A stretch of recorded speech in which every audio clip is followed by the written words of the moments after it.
Journalism can no longer look one way or serve just some people. It's beginning harder to distinguish what's real or what's artificial or what's imaginary. We've gotten to a place where it's easier to know what's happening on the other side of the globe than it is to know what's happening down your block. If more people are getting news on social media, local journalism has to meet them there without losing rigor or trust. And it's the local coverage that people should be most fluent in, since those are the ones that will impact their lives most immediately. It's networks, vibrant, thriving ecosystems with strong organizations that share reporting, tools, and costs, and put the public good first. Connecting dots, investigating patterns, verifying claims, and holding power accountable. That's the future.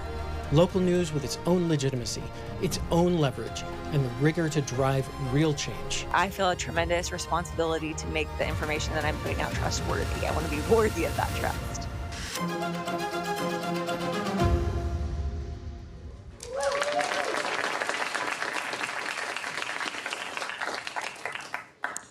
Good morning, everyone, and welcome to the 2026 Next Challenge for Media and Journalism National Awards Celebration. Thanks to KQED and the Media Impact Funders for hosting us in this extraordinary space, and to all of you for being here, whether you're in the room with us or you're joining us on the live stream. I'm Jean Taylor. I'm the CEO of American Public Media Group, the home of the Glenn Nelson Center. And the Glenn Nelson Center is the host of the Next Challenge. This is our 5th year of competition, and the stakes have never been higher. Not just for the companies and organizations that are competing today, but for all of us who are depending on startups like these to help reinvent media and journalism in the public interest. The Next Challenge, as well as the Horizon Fund, are how the Glenn Nelson Center put that commitment into action. We invest in visionary founders who are leading the reinvention. We're grateful to our sponsors who make it possible: the Knight Foundation, MacArthur Foundation, McKnight Foundation, Press Forward, the Carlson Family Foundation, and the Whaley Family Foundation. We're grateful to each of you for being here and being part of this work. It's now my pleasure to introduce our host and MC for this morning, someone who has devoted his career to interpreting the financial forces that shape people's everyday lives. You've known him as the former host of the Marketplace Morning Report. You will soon know him as Marketplace's senior correspondent for Future Effects. We like to think of him as our sleuth for consequences. Here's David Brancaccio.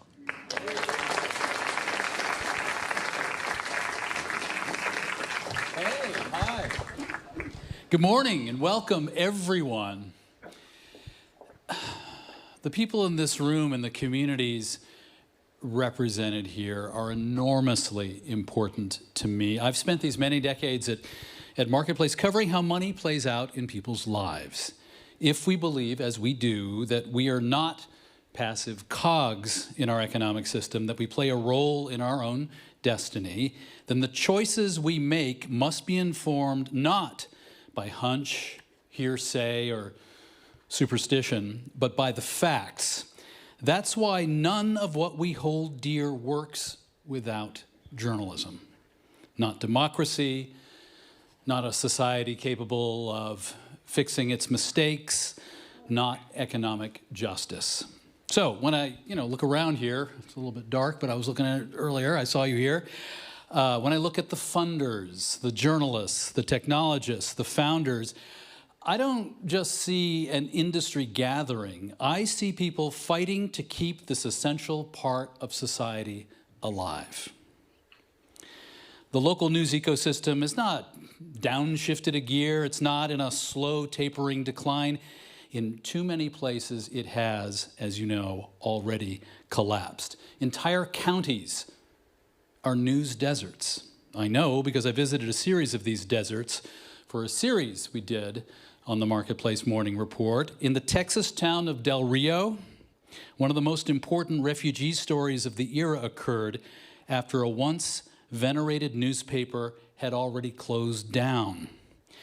And the local news threatened to become, what you saw was, a candidate for U.S. Senate, posed like a news reporter, standing up live streaming before the border wall, not sharing the news, but talking about his own political point of view. It took an intrepid local reporter that we spent some time with some digital innovation, to get the first-hand story out to the community.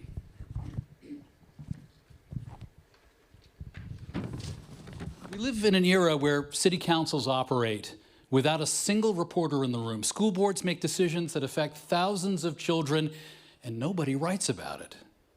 Potentially market-moving news goes uncovered, and always, the public loses.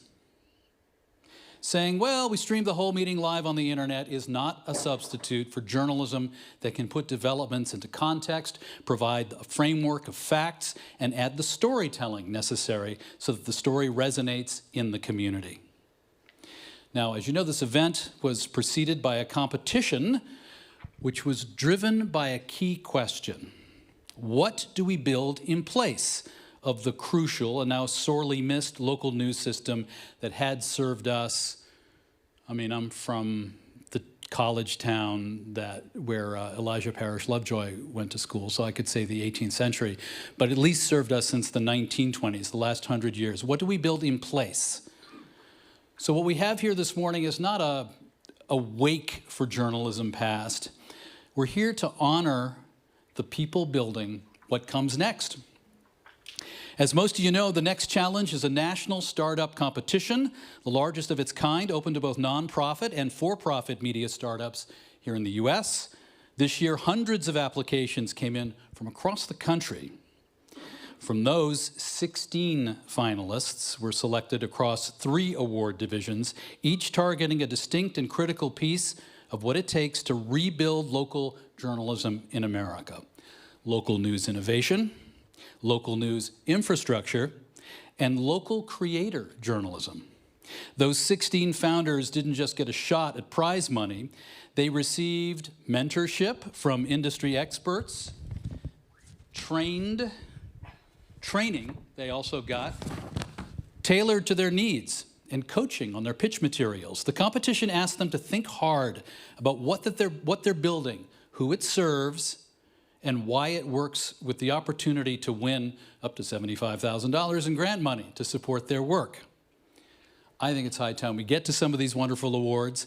The first award this morning is the Catalyst Award for Local News Innovation, $50,000 for a groundbreaking news organization reimagining how local journalism gets done and whom it's intended to reach.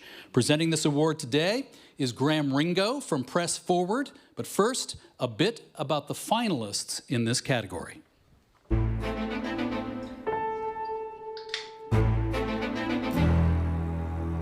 Hi, I'm Floyd Hall, co-founder of Canopy Atlanta. My name is Irene, and I'm one of the co-founders of Cicero Independiente. Hi, I'm Deirdre Connor, CEO of the Florida Trib and 8th Generation Floridian. I'm Simon Galperin. I'm the founder and executive editor of the Jersey Bee. I'm Jeff King, founder of Informed California and its first initiative, the nonprofit newsroom Open Vallejo. Our state is a beautiful, complicated place. It's also the worst news desert in America, dead last in outlets per capita. A few years ago, I was an organizer trying to find information about collaboration between local police and ICE, and I couldn't find it. I wondered why 2 of the most Latino communities in the Midwest didn't have a dedicated newspaper, and why I didn't see people like my parents or my friends producing the news. Vallejo is a diverse city of 120,000 people that long lacked investigative reporting. Prior to our launch in July of 2020, per capita, the Vallejo Police Department was one of the most lethal law enforcement agencies in the country. So when we listened to what people needed before we started doing our work, we heard that it was hard for them to navigate life where they lived. One of the core challenges they were facing was that information was scattered across the internet. We take listening very seriously, and our process has allowed us to embed ourselves in communities and work with folks who are doing really impactful reporting. Our worker-led newsroom is now making sure that people have information in their language about the decisions that are being made inside this town hall.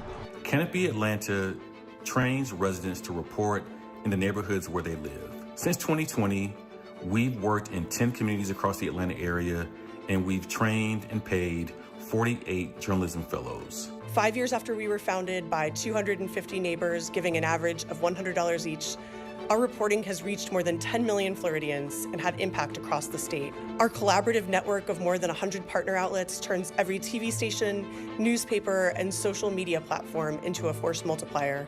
So we developed a patent-pending system called Harvest, a curation system that enables us to serve diverse needs at scale.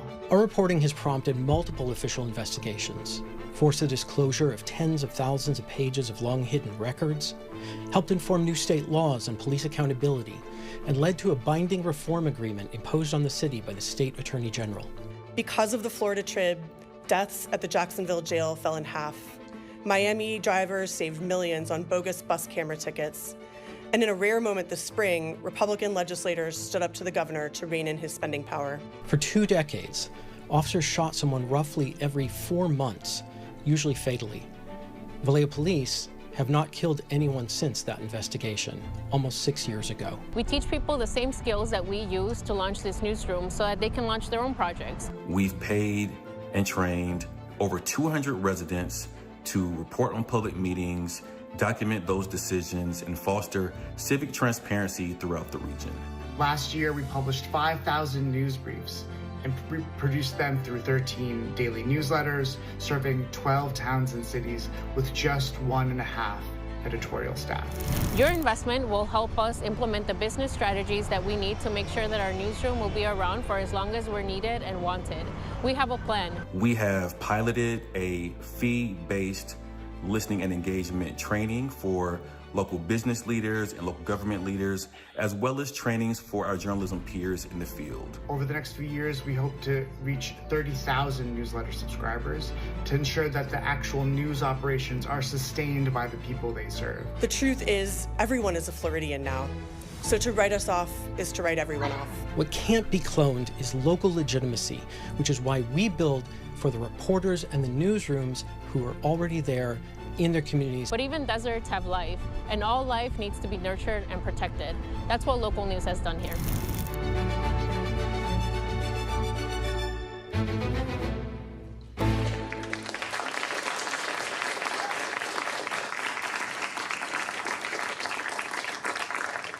This is very exciting. I get the very first sealed envelope and I don't know what's in it.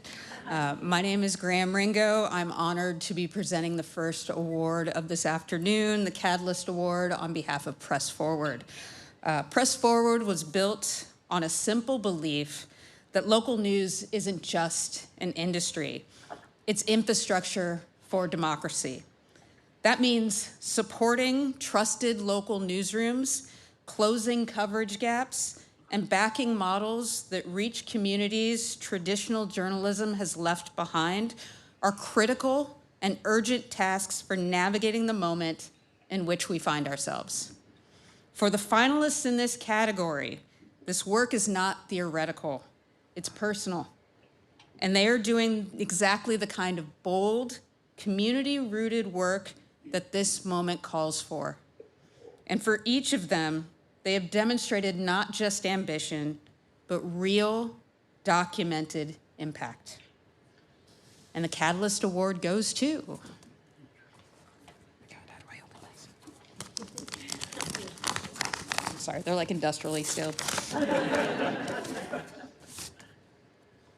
Cicero Independiente.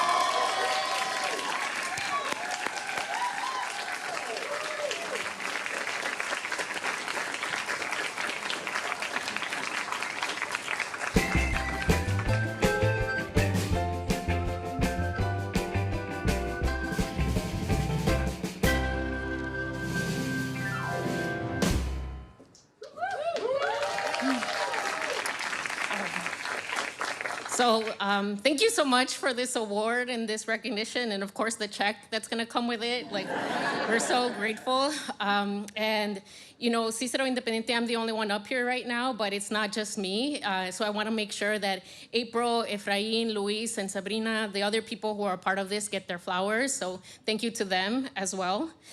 While I'm up here, I want to thank all of the people who have come before us, because our work, even though it might be slow or small or too local for some people, like, our work is a part of a very long legacy of people who have seen journalism as a way to not just expose injustice, but to also create different futures. Our work is part of a long legacy that includes the hundreds of Palestinian journalists who have been killed in Gaza for doing the work that we say we're doing, which is to tell the truth. So I want to make sure that our work continues to honor them and continue to honor that long legacy that where we come from. While I'm up here, I also want to thank all of our neighbors, because really the journey to start Cicero Independiente began because we wanted a way to both honor and defend our community. We wanted our journalism to be a reflection of the stubbornness, the curiosity, the courage of our neighbors and our parents who left their home countries wanting to start a new world for them and for their families. So this is for them as well. We started Cicero Independiente because we wanted people to feel proud of being from Cicero and to see more opportunity for themselves in a town where so many people just decide to leave. So thank you for helping us to do that. Thank you for all of the people who have been there right from the start. And thank you, this is awesome. So yeah, thank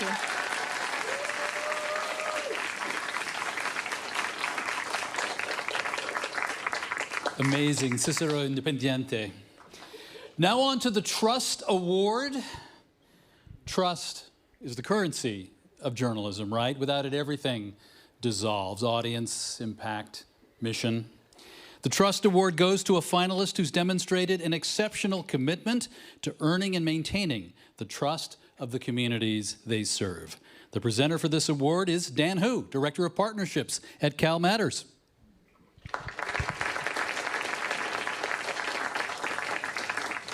Give it up for our wonderful host, David. I gotta follow up to with his wonderful radio voice. Hi, everyone. I'm Dan Hu. I'm the Director of Partnerships at Cal Matters. But perhaps more relevant today, I was one of the first winners of one of the first Next Challenges several years ago. At the time, I was a college student working on an Asian American political newsletter. So Glenn Nelson Center was my first $10,000 at the time. It was a huge boost. And this is sort of full circle for me. It's been incredible to see the scale of this competition and what it has become today. I got my award on Zoom. It's truly a privilege to be presenting today's Trust Award. Where's my boss, Neil? There's Neil. Neil is working me very hard. He has me driving 9,000 miles up and down California to teach people about the election, to host these community discussions. And in this work, we talk all the time about how do we build trust with these communities. Trust is not a passive quality. It's something you earn.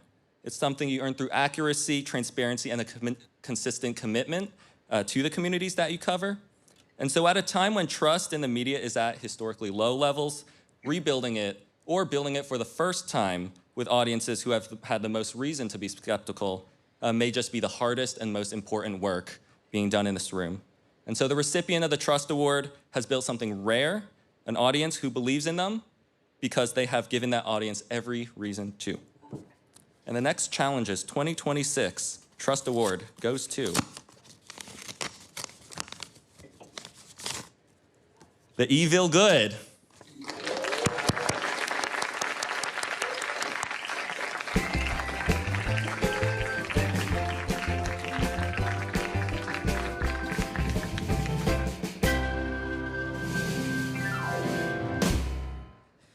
Hello, I clearly wasn't expecting this and I forgot my script, but I promise I'll be less than a minute. I want to thank most of all the communities of Northwest Iowa and Southwest Minnesota, especially Estherville and Emmett County, for trust they've put in me as their journalist for a while now.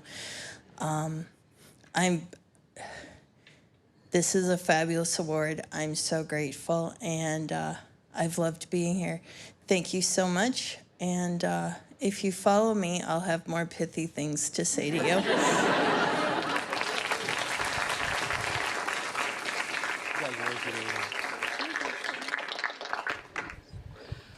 Good and evil all at once. Now, the Pioneer Award for Local Creator Journalism recognizes an independent journalist using emerging digital platforms to strengthen civic discourse in their community. It awards $50,000 to a small operation with an outsized impact. Now, for most of my career, journalism meant teams. It meant institutions, networks, publishing conglomerates, organizations with layers of editors, maybe a legal department, and sometimes, remember these? Expense accounts? Yeah, back in the day. Now the tools of distribution are available to a single person with a smartphone and an audience willing to trust them. Our finalists in this category are independent creators working outside traditional newsrooms and building trust with a local community from scratch, one story at a time.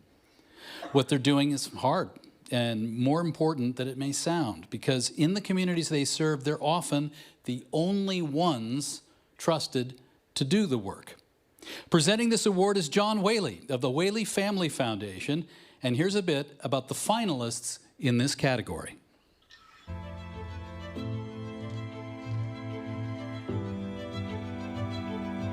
My name is Becky Bullard, aka Democracy, and I create content and produce events, build community for women and queer people in Texas to get more civically engaged. I'm Chelsea Cox, a data strategist, consultant, and independent news creator born and raised in Philly. I'm Leah Citilli. I'm one of the co-founders of The Western Edge.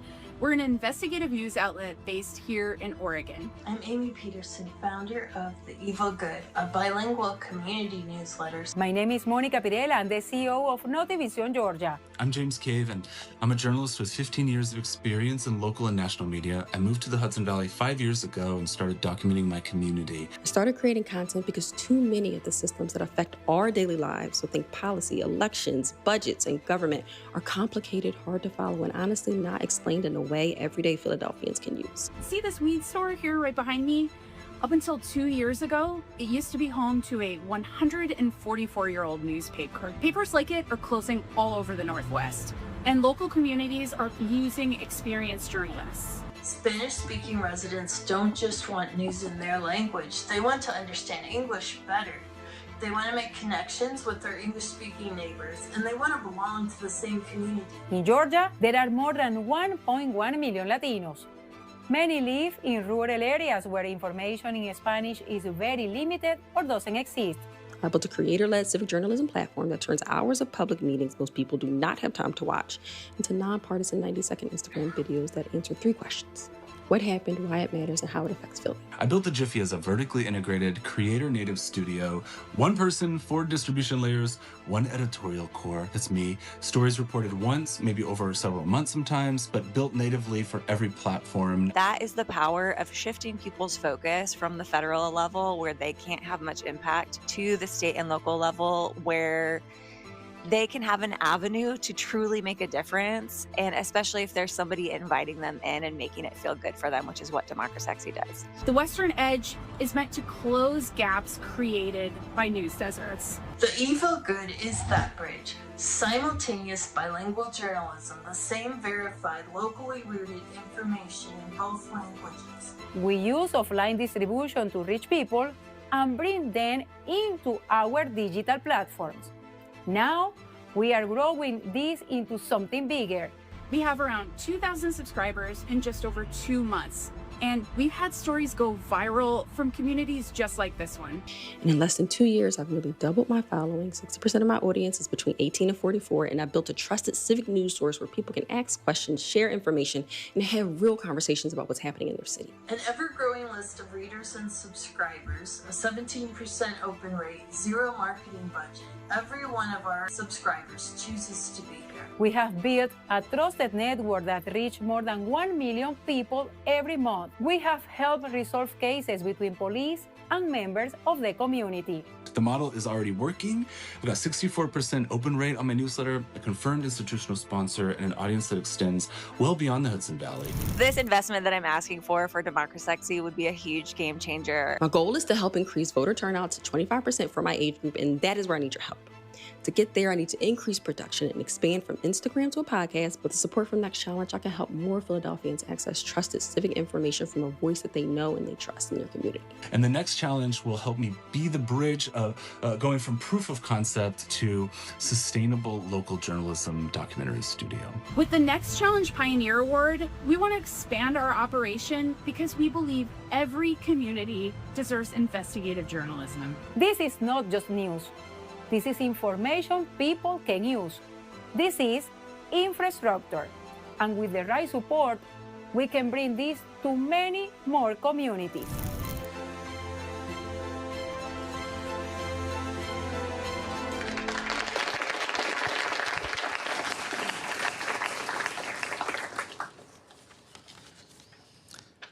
I'm John Whaley, and I am co-founder of the Whaley Family Foundation, and I'm proud to present the Pioneer Award for Local Creator Journalism. Most people look at the collapse of local news and feel the loss. These finalists looked at the same landscape and saw an opportunity to serve their community, and they're doing it. To all 6 of our Pioneer Award finalists, you are proving something that the industry needs to hear, that a small, dedicated team, armed with the right platform and genuine community trust, can do the work that matters. And the Pioneer Award goes to Democracy.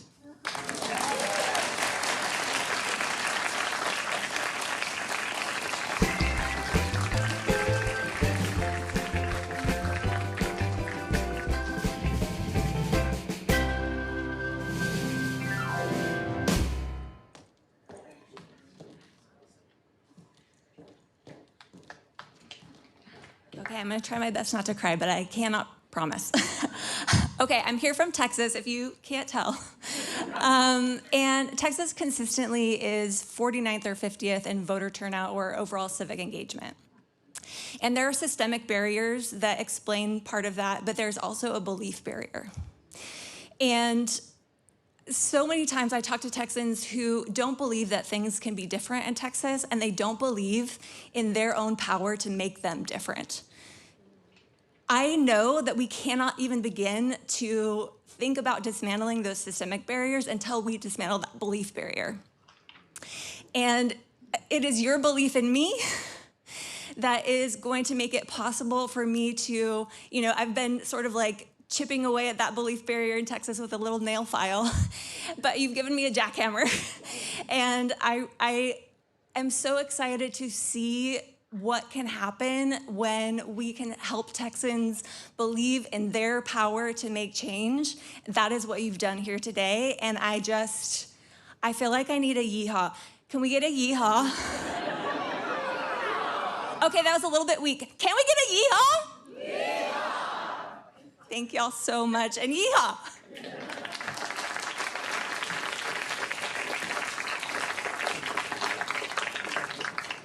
Local news creation, Texas style. The Vision Award is presented to an innovative finalist with a bold vision to reinvent media and journalism. Bold in this context means seeing a different future clearly enough to build toward it, even when the path isn't yet obvious. The Vision Award goes to a finalist with exactly that kind of clarity. And to present the award is, I gotta say, the best active listener I've ever worked with, our CFO of American Public Media, Barry Gisser.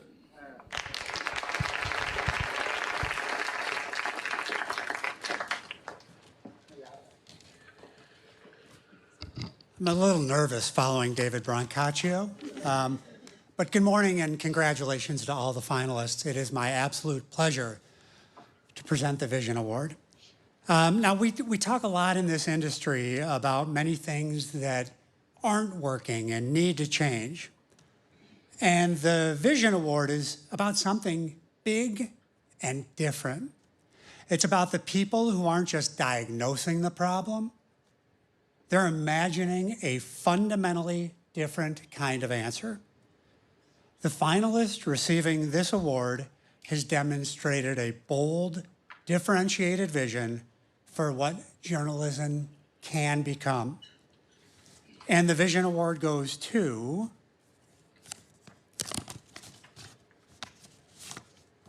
the Florida Trib.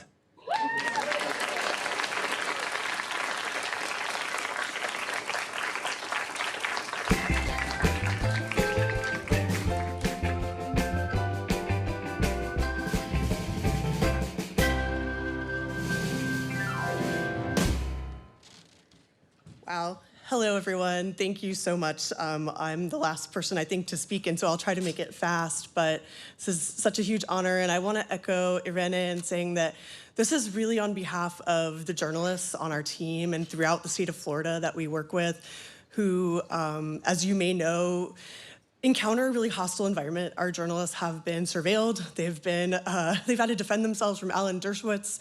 They've had to go through, recently one of our reporters was yelled at by a state official at a public press conference. And so just on behalf of all of the folks who are working in Florida, where we are 50th of 50 states in news outlets per capita, and yet we have some of the most amazing journalists. Thank you for recognizing this work. And I just wanna say that we're gonna keep it up.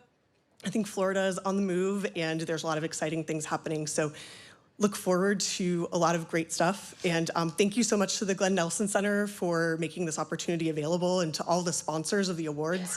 And thank you for hosting us here. And for all of the folks who are seeing Florida, thank you for seeing us. And thank you for supporting the work of journalism in a place that really is the future of this country.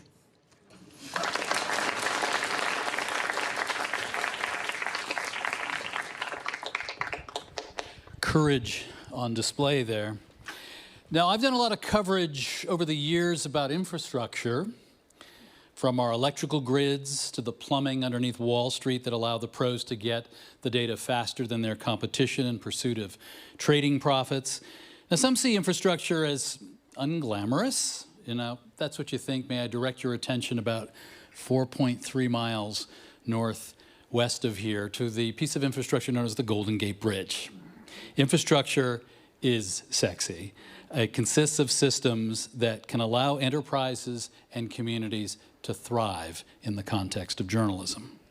Journalism infrastructure matters, and the Cornerstone Award for Local News Infrastructure is $50,000 to a tech startup tackling the problem and the challenge head on, building the digital tools that give journalists, especially under-resourced ones, a fighting chance. In a moment to present the award is Emily Nash from Knight Foundation, and here's a bit about the finalists in this category.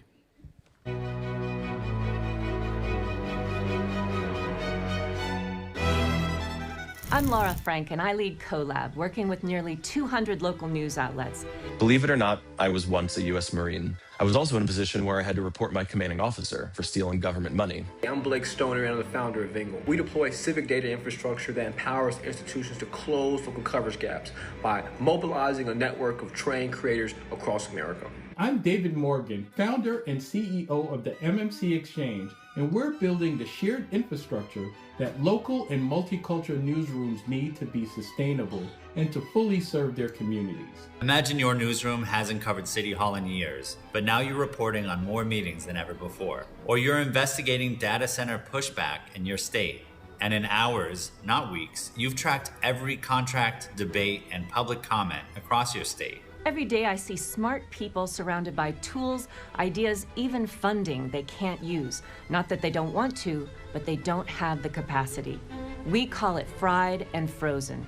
Burned out people, stuck organizations. When new solutions show up, they stall. Whistleblowing is complicated. There are over 18 different industry-specific pieces of legislation in the U.S. alone, from aviation to finance to military and defense. Whistleblowing can also be dangerous. People typically face career and financial loss and legal prosecution, and sometimes worse. Across the country, these newsrooms face structural barriers. They're juggling 6 to 10 outdated, unaffordable tools just to publish a single story. They're too under-resourced to expand coverage or to grow their audience, which means they cannot access the billions in advertising that should be sustaining them. Problem today is not a lack of information. It's a lack of human capacity to process it and make it usable. I started Vingle after being on the ground in Ferguson and witnessing how communities were misrepresented, while institutions lacked tools to understand grassroots reality. MatchLab gives news outlets something they've never had, some backup, an operations, tech, or R&D team of their own. Professors, students, and experienced executives focused on getting things done for them. We turn public meetings into searchable, verifiable civic data, powering real-time alerts, analysis, and public access. So instead of sitting through a 6-hour meeting or digging through 100-page PDFs, you can instantly see what happened, who cast the decisive vote, and how an issue evolved over time. Hushline intends to be a financially sustainable, open-source tip-line platform / public service that's around forever. And in the future, a fund to support the pragmatic financial needs of whistleblowers even after publication. Our flagship product, CivicWire, is like the Bloomberg terminal for real-time civic data. Partners subscribe monthly based on the volume of local data they need across regions. We handle the outreach, training, coordination, and payment to trusted contributors who source hyperlocal insight within partner timelines. A unified AI-powered operating system that integrates creation, distribution, and monetization while connecting collaborator networks. And this is not a concept. We built it, we own it, and it's already in the market.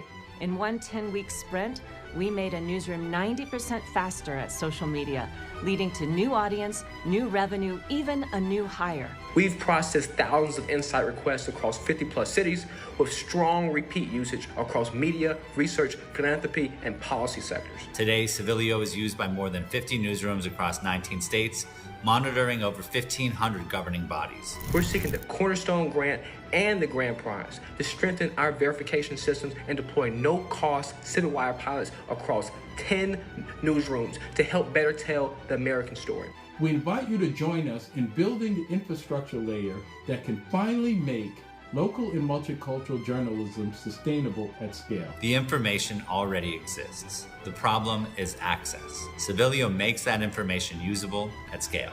At Hushline, we're not making more whistleblowers. We're making smarter, safer, and more successful whistleblowers. Because we cannot build a stronger democracy without systems that help us see each other clearly. This isn't just another idea. It's the thing every other idea needs, the difference between knowing what to do and getting it done.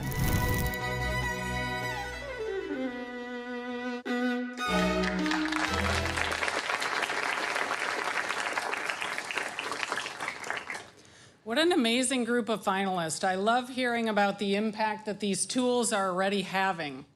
I'm Emily Nash, and on behalf of Knight Foundation, I am honored to be here today to present the Cornerstone Award for Local News Infrastructure. I've also never presented an award in an envelope before, so I'm very excited about that. Reporters don't need just courage, notebooks, recording devices. They need those things, of course, but they also need tools.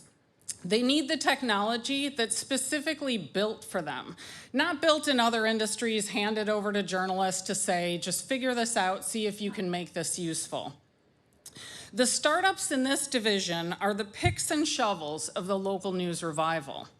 At Knight Foundation, we've long believed that technology, thoughtfully applied, can be one of the most powerful forces for strengthening local journalism, and the winner of this award is proving that out. So the Cornerstone Award goes to Civilio AI.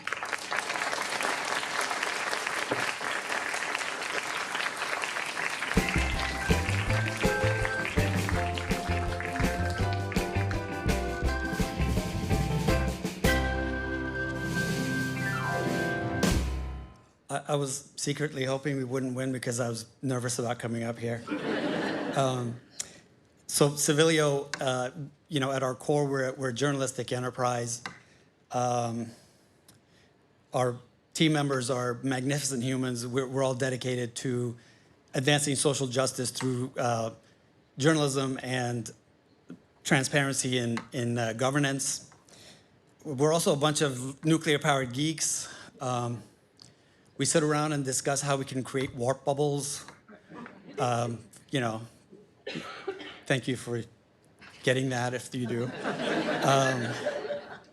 We're also, you know, we put that project aside for the moment because we're really focused on building tools for journalists to empower our colleagues to be able to shed light on what's happening in civil, you know, at municipalities and government meetings. We also really love and appreciate all the organizations and people who support our industry, our colleagues. Want to thank Jeff, the Glenn Nelson Center, everyone involved with these awards. And that's it. Thank you. Appreciate it.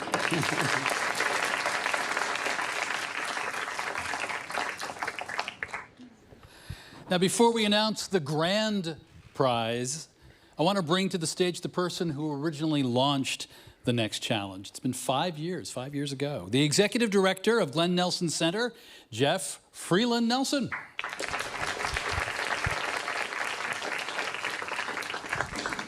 So we used to call this moment in the next challenge the deep breath, because we've thrown a lot at you and you've seen a lot about some really amazing founders and startups. So I'm going to invite everyone just to take a deep breath before we do. Thank you, I heard it, it worked, the grand prize. First of all, it says a thank you in your program. This is really a thank yous.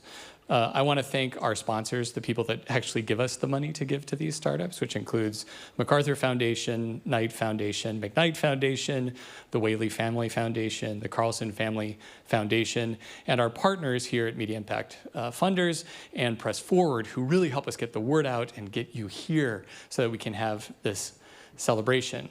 I also want to thank my colleagues who make this possible, Gene Taylor, our CEO, my boss, Barry Gisser, our CFO, and the team up in the booth, my team, Gretchen Honnold, who is the leader of the next challenge, and I'm so grateful for her work, Eric Stromstead, who's making all the technical stuff work with the KQED team, and Theon Masters, who, if any of you have interacted with me at all in the last 2 years, you know that I can't wake up in the morning and get to work on time without Theon Masters, so I'm so grateful for him.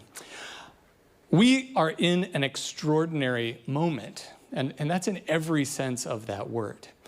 And what I really feel, and I think it's true, is that the headwinds that we have been feeling as an industry and been talking about for years are turning into tailwinds behind new models and new ideas. And part of that is acknowledging that those headwinds are not just forces that have been aligned against us, and true, that is real, right? We've been defunded, we've been ridiculed, we have been called the enemy, right? Those headwinds are also our audiences and our communities telling us that they're not getting from us what they need.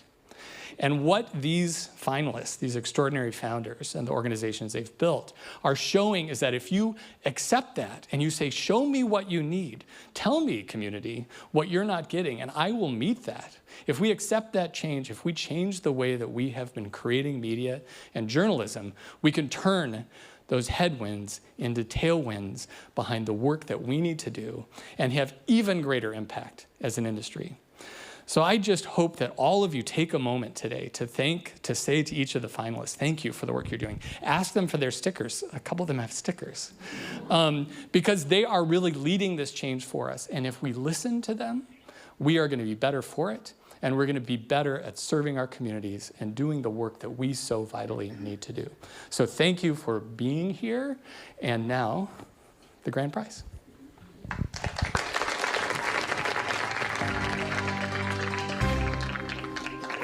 My name is Irene, and I'm one of the co-founders of Cicero Independiente. A few years ago, I was an organizer trying to find information about collaboration between local police and ICE, and I couldn't find it.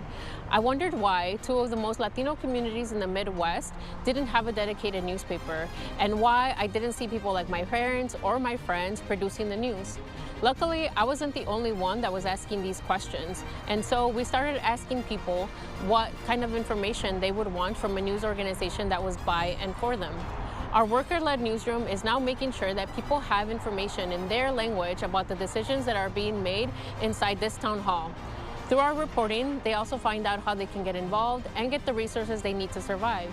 We're also documenting history and stories that would otherwise go unreported, like the racial uprisings we witnessed in this corner in 2020, and most recently, the surge of federal agents that was abducting our neighbors right along this street. But we go beyond just providing information. We teach people the same skills that we use to launch this newsroom so that they can launch their own projects. When we teach kids about journalism, we show them our print editions, and they beam with pride when they recognize places like the SOAR or their crossing guards. This sense of pride and belonging is a necessary part of making sure that people feel connected and they take action. Imagine your newsroom hasn't covered City Hall in years, but now you're reporting on more meetings than ever before.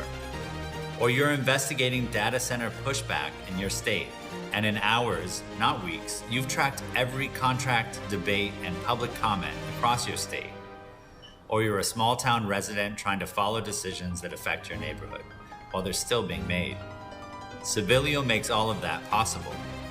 We turn public meetings into searchable, verifiable civic data, powering real-time alerts, analysis, and public access. So instead of sitting through a 6-hour meeting or digging through 100-page PDFs, you can instantly see what happened, who cast the decisive vote, and how an issue evolved over time, with every claim linked directly back to the source. The problem today is not a lack of information, it's a lack of human capacity to process it and make it usable. We're building the infrastructure to change that. Today, Civilio is used by more than 50 newsrooms across 19 states, monitoring over 1,500 governing bodies. Our systems are independently benchmarked for accuracy and source verification, making them reliable for newsroom use and public-facing information systems. Hi, my name is Becky Bullard, aka Democracy, and I create content and produce events, build community for women and queer people in Texas to get more civically engaged. I could give you the stats, but I'm going to tell you a story. Marissa came to Democracy in 2024 and was like, I'm not going to vote. I don't like my options for president. She was very disillusioned. Come November, not only did she vote, she was registering voters in her apartment complex, turning people out to vote, and was super enthusiastic.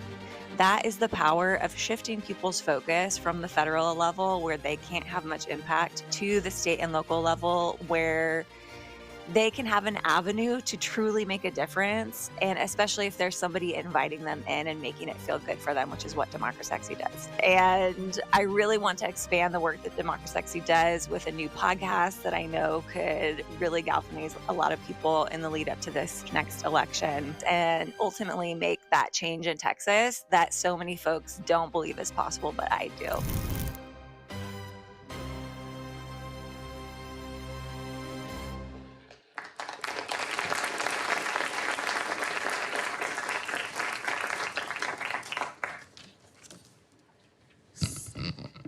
So hello, I'm Tracy Powell. I am the founder and CEO of the Pivot Fund. I want to thank everyone for being here today. I have a couple of things I want to say about Jeff Nelson. I've been working with this man for 5 years, judging applications, mentoring some of these phenomenal founders, and making really hard decisions about who receives our awards. And yet, I had to recuse myself this year from the grand prize decision-making, and Jeff refused to give me even a hint about who won. If you need a secret kept, Jeff is your man. What we've seen in this competition confirms something we believe deeply at the Pivot Fund, and that is the most innovative, community-rooted journalism is often built by people who have been historically overlooked. What competitions like this one does is make visible what the field too often misses.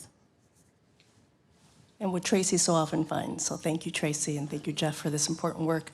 My name is Sylvia Rivera. I'm director of the local news portfolio at the MacArthur Foundation.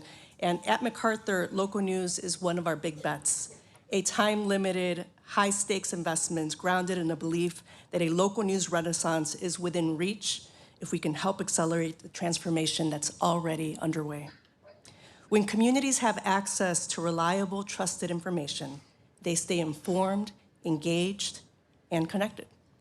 The grand prize goes to a founder who is meeting this moment with the most meaningful and innovative impact on local journalism. I feel like this requires a drum roll. There you go. There you go. And the 2026 Next Challenge grand prize goes to Democracy. Congratulations.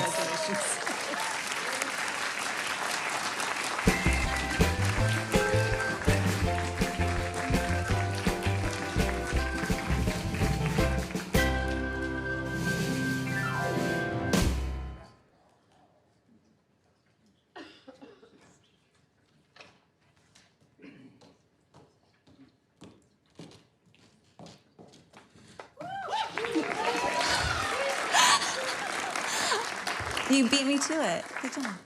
I'm truly stunned. I cannot thank everyone who's been involved in this award process. I cannot thank you enough. And I also want to take a second to thank journalists, real journalists. I feel like what I get to do is take the hard work of folks who've been trained in investigative journalism and put some sequence on it. And especially, I want to take a second today to give a shout out to Olivia Messer at the Barbed Wire. That is an organization that has meant so much to me as a Texan seeking out news that I can rely on and that I can use and that I can then go ahead and share with my audience, and they are struggling. And I would just, if you want to support local news in Texas, please support the Barbed Wire and Olivia and what she's doing there. And just generally, thank you to all journalists and everyone who's been doing this work far, far before me and for making it possible for me to do what I do. So thank you.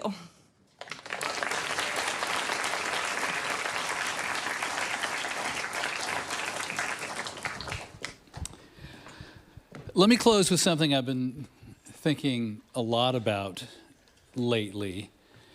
I spent years on a daily morning program with our mission to raise the economic intelligence of everyone while telling fact-centered stories, while I guess trying mightily not to say any swear words or libel anybody. Our work on our best days is about informing people to help them make crucial decisions with real consequences in their lives. And where do we live our lives? IRL, we live locally. For real impact, the work of journalism has to help people answer the question, what does that development mean for me, my family, and for my community? That means, right, there is no substitute for local journalism with information gathered by people who know the community best. That is what every person in this room, I think, is trying to do, right? At a different scale, maybe in a different medium, for a different community. But the underlying commitment is the same. My old boss, the late Bill Moyers, used to say, news is what they don't want you to know. Everything else is PR. He used to run around the newsroom saying that. Now, when the local news media disappear, the stories don't stop happening, right? They just happen in the dark.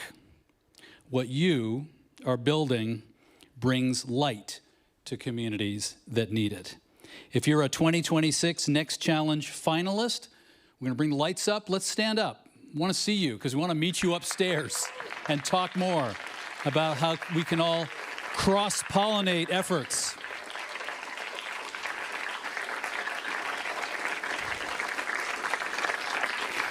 If you can, try to get a good look. I mean, you can remember the hat and the star earrings and everything else. And upstairs at lunch, you can find them, we hope. You can sit down now. We're just about done. It's a collective bet that you see before you that public interest journalism can find a way forward. As we wrap, congratulations to all our 2026 finalists and winners. Thank you to our sponsors, our partners, and to Media Impact Funders for hosting us here at KQED. Applications for the 2027 Next Challenge will open before you know it. Spread the word if you could. When you encounter a visionary founder doing innovative work in local journalism, send them our way, send them Jeff's way. And with that, the The 2026 Next Challenge National Award Celebration is officially closed. Please join us on the 4th floor rooftop terrace for lunch. I'm Dave Brancaccio. See you on the radio.